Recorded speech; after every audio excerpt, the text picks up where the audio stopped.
ये जो वक्फ amendment bill, उसकी जरूरत नहीं है, खराब हुआ वक्फ अमेंडमेंट बिल पार्लियामेंट में पेश किया गया है, इस पर हमारी आपत्ति क्या है?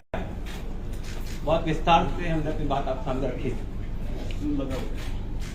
आज की जो प्रेस कॉन्फ्रेंस है वो दरअसल कल हमारा जो बड़ा धरना स्थल पर हो रहा है,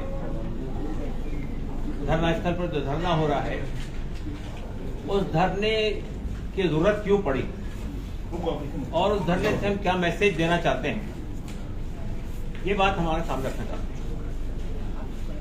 आप जानते हैं कि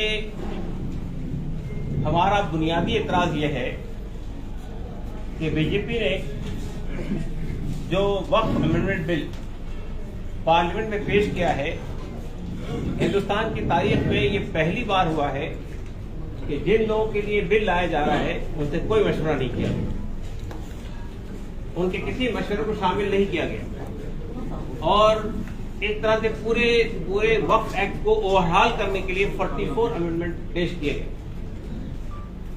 हम ये समझते हैं कि जब अपोजिशन पार्टीज ने इस पर हंगामा किया पार्लियामेंट में, तब जाकर जेपीसी बनाई और जेपीसी ने पिछले अगस्त से लेकर जनवरी तक जब उसने फाइनली अपनी रिपोर्ट पेश की, जिस तरह से पूरी कारकर्दगी की, वो लोकतंत्र के इतिहास में एक बदनुमा दाग है। जिन लोगों ने उसके सामने हाजिर होकर अपने एतराजात पेश किए थे उनको कंसिडर नहीं किया गया। तकरीबन 5 करोड़ की तादाद में ईमेल भेजे गए थे, उनको कंसिडर नहीं किया गया और जो अपोजिशन पार्टीज के जो मेंबर हैं उन्होंने जो बातें रखी, जो सजेशन दिए 44 अमेंडमेंट पे, उसको कंसिडर नहीं किया। फिर किस मकसद के लिए जेपीसी बनाई गई? तो जेपीसी ने एकतरफा तौर पे कार्रवाई की और अपनी रिपोर्ट पेश की। हमारा कहना यह है कि ये बिल सांप्रदायिक बुनियादों पर लाया गया है, ये बिल डिस्क्रिमिनेटरी है, ये बिल कॉन्स्टिट्यूशन में दिए गए जितने तहफुजात हैं, जितने फंडामेंटल राइट्स हैं माइनॉरिटीज के लिए, उन सब के खिलाफ है। और ये बिल बजाय ये बता रही है बीजेपी कि ये ट्रांसपेरेंसी लाने के लिए, ये बिल जो है वक्फ की जायदादों से आमदनी हासिल करके गरीबों में तकसीम करने के लिए लाई गई। इस तरह की कोई बात इस तरमीम में कहीं नहीं। इसके बरक्स किस तरह से वक्फ बोर्ड को, सेंट्रल वक्फ काउंसिल को कमजोर किया जाए, उसके तमाम प्रोविजंस उसके अंदर मौजूद हैं। तो हम ये समझते हैं, उस बिल पे हम बात नहीं करेंगे। हमारा बात कहने का मकसद यह है कि हम ये समझते थे कि जो बीजेपी की अलाइज पार्टीज है, अलाइज पार्टनर्स हैं, हलीफ पार्टियां हैं, वो पार्टियां कम से कम इस सांप्रदायिक, डिस्क्रिमिनेटरी और कॉन्स्टिट्यूशन के खिलाफ लाए जाने वाले बिल का समर्थन नहीं करेगी।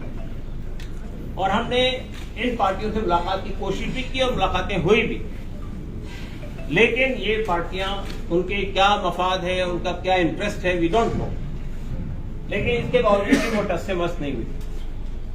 तो हम बहरहाल हमने, आप जानते हैं कि हमारी मिली तंजीमों ने सबने मिलकर ये फैसला किया था कि यहाँ के चीफ मिनिस्टर साहब जो इफ्तार पार्टी पे लोग बुलाते हैं, हम एहतजाजन उस पार्टी में शिरकत नहीं करेंगे। और अल्हम्दुलिल्लाह हम समझते हैं कि हमने मैसेज कम्युनिकेट कर दिया, ये मैसेज कम्युनिकेट कर दिया कि मुसलमान आपसे नाराज हैं। हम ये समझते थे कि इनके जो भी वजह रही हो बीजेपी के साथ जाने की, लेकिन कम से कम वो अपने सेकुलर वैल्यूज जिसकी बात वो करते रहते थे, जो डेमोक्रेटिक बातें वो करते थे, जो समाजी इंसाफ की लड़ाई वो लड़ रहे थे, उसका कुछ पास लिहाज रखेंगे और ये इस बिल का समर्थन नहीं करेंगे। तो बहरहाल हम ये कल के धरने से एक बात कम्युनिकेट करना चाहते हैं इन पार्टियों को जो बिल का समर्थन कर रही है, कि मुसलमानों के सपोर्ट को टेक इट फॉर ग्रांटेड न लिया जाए। अगर ये बिल पारित हो जाता है, पार्लियामेंट में मंजूर हो जाता है, तो हम ये समझेंगे कि बीजेपी के कम्युनल एजेंडे के साथ ये पार्टियां भी खड़ी हो गई हैं और ये जो वक्फ अमेंडमेंट बिल है, ये मुसलमानों के फीट में छुरा घोंपने के मुतरादिफ है। हम ये बात इसलिए कहते हैं कि ये बिल मंजूर होने के बाद वक्फ की जो प्रॉपर्टी बरसों से, साल से, सदियों से इस देश में चली आ रही है, मस्जिदें हैं, ईदगाहें हैं, खानखाहें हैं और इसके अलावा जो है दरगाहें हैं, कब्रिस्तान है और वक्फ के चैरिटेबल पर्पज के लिए होने वाले जो इदारे बने हुए हैं, इन सब इदारों पर हस्तक्षेप का, इस पे खिलवाड़ करने का, इस पे कब्जा करने का, इंक्रोचमेंट का रास्ता साफ हो जाएगा और खासतौर से गवर्नमेंट के लिए। तो ये जाहिर बात है कि जब आप हमें हमारी मस्जिदों से महरूम कर देंगे, जब आप हमें हमारी ईदगाहों से महरूम कर देंगे, जब आप हमें हमारी खानखाहों से महरूम कर देंगे, तो जाहिर बात है कि आप हमारे मजहबी मामलात में हस्तक्षेप कर रहे हैं, जो कि हमारा कॉन्स्टिट्यूशन इसकी इजाजत नहीं देता है। तो हम ये कहना चाहते हैं इन अलायंस पार्टी से कल के धरने के जरिए से कि अगर उनका ये रवैया रहता है और वो अपने रवैये से बात नहीं आते हैं, तो फिर वो हमारे समर्थन को भी टेक इट फॉर ग्रांटेड न लें। वो हमारे समर्थन के बारे में ये न समझें कि अब हम उनको समर्थन करते रहेंगे। अगर वो बिल का समर्थन करेंगे तो वो हमारे समर्थन को लूज कर देंगे। हमारे समर्थन को लूज करने का मतलब उनको समझ में आ जाना चाहिए। तो हम ये समझते हैं कि कल का धरना जो है, कल के धरने में ऑल इंडिया मुस्लिम फैसला बोर्ड की कॉल पर यहाँ की तमाम मिल्ली तंजीमें, इमारत शरिया बिहार उड़ीसा, जमात इस्लामी हिंद, जमीयत अहले हदीस, जमीयत उलमा हिंद और इसके अलावा खानखाए मुजीबिया, खानखाए मुनीमिया, ये और आपके मिल्ली काउंसिल, मुशावरत और ऑल इंडिया मोमिन कॉन्फ्रेंस, ये सब लोग आज इस धरने में शामिल, आज इस प्रेस कॉन्फ्रेंस में भी है, कल धरने में शामिल है। कल के धरने में हमारा ख्याल ये है कि तमाम पॉलिटिकल पार्टी तशरीफ लाएंगे। दिल्ली से कई लोग आ रहे हैं, कई एमपी आ रहे हैं, जो जेपीसी के मेंबर थे वो भी आ रहे हैं और यहाँ की जो पॉलिटिकल पार्टीज हैं वो पॉलिटिकल पार्टीज के लोग भी आने वाले हैं। तो बहरहाल ये बात साफ है कि जितने इंसाफ पसंद लोग हैं, जितने कॉन्स्टिट्यूशन में, संविधान में विश्वास करने वाले लोग हैं, वो हमारे साथ खड़े हुए हैं। हमने दिल्ली का जो धरना दिया था, उस धरने में माइनॉरिटीज के लोग भी आए थे, सिविल सोसाइटी के लोग भी आए थे, आदिवासी भी आए थे, ओबीसी भी आए थे और ट्राइबल्स भी आए थे। और ये सब लोग ये महसूस करते हैं कि आज वक्फ पर हमला किया गया है, कल हिंदू इंडाउमेंट पे हमला होगा, परसों सिख इंडाउमेंट पे हमला होगा और इस तरह से ये सरकार ये वक्फ की जमीनों को हड़प करके अपने कारपोरेट भाइयों को, अपने कारपोरेट फ्रेंड्स को देना चाहती है। तो जाहिर है हम आपके माध्यम से ये बात कम्युनिकेट करना चाहते हैं कि ये एक बहुत ही गलत काम होने जा रहा है। इस गलत काम के लिए हमारे देशवासियों को भी हमारे साथ खड़ा होना चाहिए। ये कि ये इंसाफ की लड़ाई है, ये बुनियादी तौर पे कॉन्स्टिट्यूशन को रोक यानी बाकी रखने की लड़ाई है। इसलिए हम आपके माध्यम से ये बात कम्युनिकेट करना चाहते हैं कि कल के धरने के जरिए से हम जो मैसेज देना चाहते हैं वो बात हम चाहते हैं कि आज आपके जरिए से पब्लिक तक पहुंच जाए कि कल का धरना किस लिए हो रहा है। हम समझते हैं कि कल के धरने से ये स्पष्ट हो जाएगा कि बिहार के मुसलमान और बिहार के मुसलमान ही नहीं, बिहार के अतराफ जो इलाके हैं, आपके झारखंड है, बंगाल है, यहाँ से भी कुछ लोग सिंबॉलिकली इस धरने में आएंगे। तो बहरहाल ये बात कम्युनिकेट करेंगे कि ये बिल हमारे लिए एक्सेप्टेबल नहीं है एंड हूएवर सपोर्ट इट, जो भी इसको सपोर्ट करेगा वो हमारा सपोर्ट लूज कर जाएगा। कासिम रसूल साहब, सवाल ये है कि एक लेटर आया था मुख्यमंत्री के दावती इफ्तार का बाइकआउट करने के लिए। जनता दल यूनाइटेड के एमएलसी डॉक्टर खालिद अनवर ने कहा ये फर्जी है, हमारे शरिया के लेटर पैड पे है, लेकिन मुस्लिम पर्सनल लॉ बोर्ड के दूसरे संगठन ने अपने लेटर पैड पे क्यों जारी नहीं किया? एक सवाल ये हुआ। उसके अलावा जो लोग वहां गए थे वो आज आपके साथ बैठे हुए हैं, तो वो बाइकआउट के साथ आपके साथ नहीं थे, लेकिन इस वक्त के मामले पर आपके साथ हैं। जेडीयू के कुछ नेता भी कल आएंगे, इस सवाल का जवाब लोग तलाश रहे हैं। देखिए, एक बात यह है कि ये जो फैसला था बाइकआउट का, ये यूनानिमस फैसला, ये सब जो लोग यहाँ बैठे हैं उन सब की मीटिंग में लिया गया और उसमें पर्सनल लॉ बोर्ड भी शामिल है। फैसला किस जरिए से कम्युनिकेट हुआ, कैसे हुआ, इससे बहस नहीं है। We don't have any dispute, हमारे दरमियान कोई डिस्प्यूट नहीं है कि हमारा ये एक यूनानिमस फैसला था कि नीतीश कुमार जी के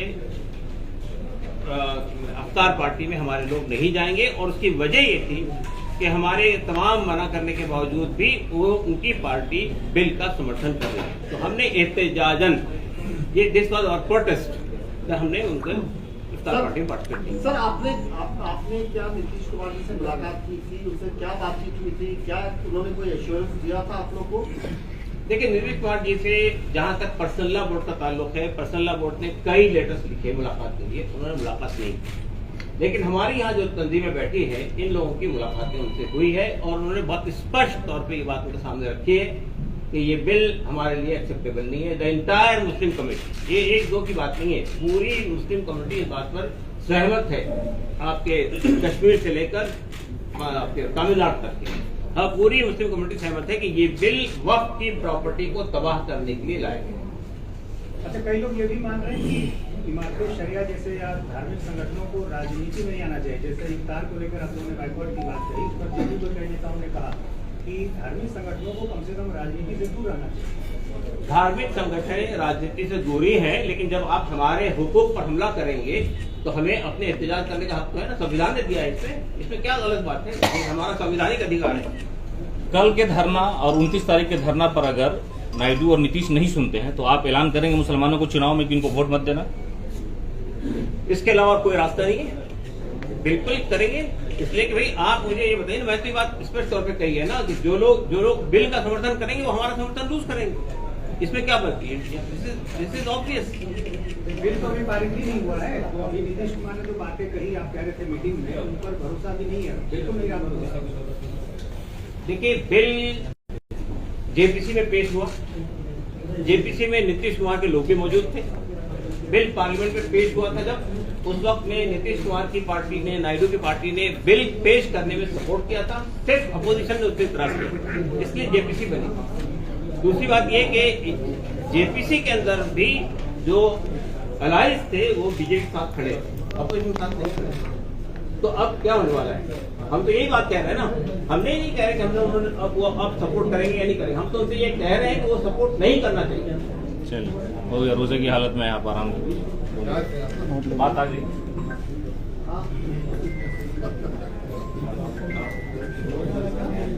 कल के धरने की टाइमिंग वगैरह बता दीजिए। टाइमिंग क्या रहेगा? 10 बजे से 2 बजे तक। शायद भाई 26 मार्च बुध को गर्दनी बाग धरना स्थल पर 10 बजे से लेकर 2 बजे तक धरने का इस्तेमाल किया गया। पूरा हम सिर्फ मुस्लिम समाज के लोगों ही को नहीं, जैसा कि बताया गया, जो सेकुलर मिजाज के लोग हैं, सेकुलर आवाम है, चाहे वो किसी भी तबके से उनका ताल्लुक हो, अकलियत के तबके से हो या किसी भी तबके से हो, तमाम लोगों को शिरकत की दावत दी गई कि आप तमाम लोग आए। और अल्हम्दुलिल्लाह वो लोग तैयार भी है कि हम आएंगे और हम आपके साथ धरने में शरीक होंगे। राजनीतिक दलों में किनको बुलाया? राजनीतिक दलों में हमने सिवाय बीजेपी और उनके अलायंस के सबको बुलाया। तेजस्वी यादव ने सहमति दी है? तेजस्वी यादव या लालू यादव? हाँ, आएंगे। ठीक है जनाब, बहुत बहुत शुक्रिया आप हजरात का, और हम उम्मीद रखते हैं कि कल आप मौजूद रहेंगे और इस कॉज को, जो सेकुलरिज्म का कॉज है, एक डेमोक्रेटिक कंट्री में हमारे हक की लड़ाई है, उस हक की लड़ाई में हम मीडिया से भी उम्मीद रखते हैं कि वो भी हमारे साथ है। बहुत बहुत शुक्रिया। जी, शुक्रिया के साथ कॉन्फ्रेंस खत्म की जाती है।